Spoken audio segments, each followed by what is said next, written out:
So here's what I want to say about that.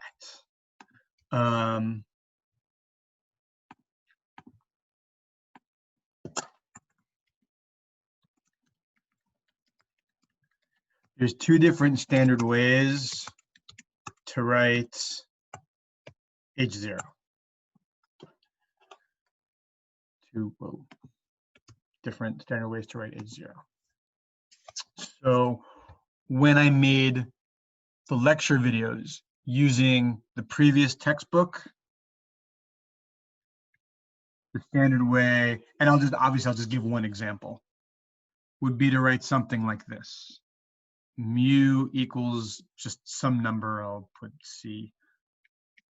And then the alternate hypothesis would be mu, let's say, is greater than C, just as an example.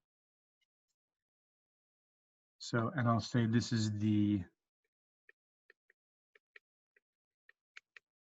old text, and this is the lecture video. So it uses that way.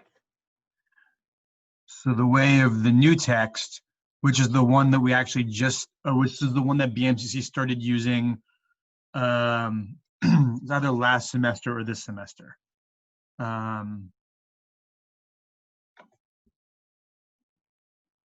Is to write it like this. So let me start out by saying this. So the alternate hypothesis is still the same. You still write mu is greater than some number C. But now the HO, the null hypothesis, is going to say mu is less than or equal to C. So the old way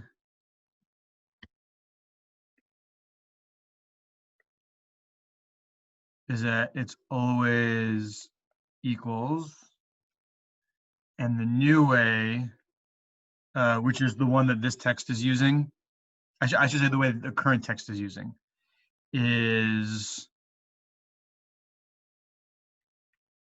it's the opposite of HA.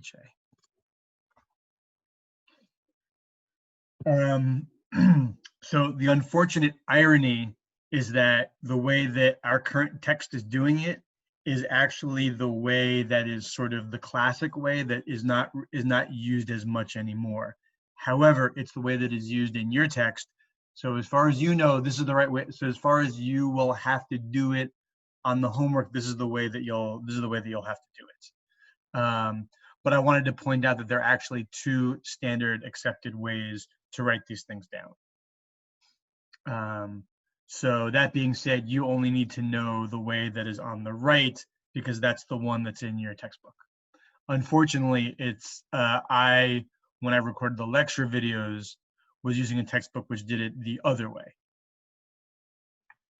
Got it. So in the example that you gave in the lecture video of Duck V, whatever I think, claims the average basketball player is over 76 inches. The new text would be HO equals mu is larger than 76. It was, so what was the alternate? I think the alternate hypothesis was mu is greater than 76, right? Yeah. Okay, yeah. So that would have been the way that it was presented in the lecture video. Mm-hmm. And the way that we'd have to write it to agree with your textbook. So HA is still going to be the same. Mu is greater than 76.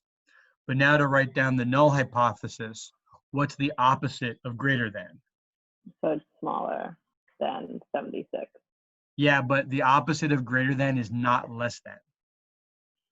The opposite of greater than is less than or equal to. I see. So okay. this is really, really important. So will it always be less than or equal to when it's one or the other? let me say this. So HO, no matter what, must always include equals in some way. Okay, got it. So in the example that we just gave, it's going to be mu is less than or equals to 76. Got it. Okay, that's like super helpful. No, there's one wrong, but I had a question. But maybe I'll just, so what if HA is equal? Like what Well, if whatever HA claim, never includes equals. well, what if it's the value? So like going back to the video, one of the claims was the mu equals value. So the example of the average income is in the US is for $40,000. It was M equals $40,000, or would it just never in this case? So, okay. So let me modify this to say HO must include equals, and then HA never includes equals. Got it. Okay. Thank So you. if the claim, so let me just take your example for a second. So the claim is mu equals 40,000, something like that. Was that the example you gave? Yeah, that was. Sorry, Okay. I didn't realize I muted myself. So if the claim is mu equals 40,000, is that going to be HO or HA?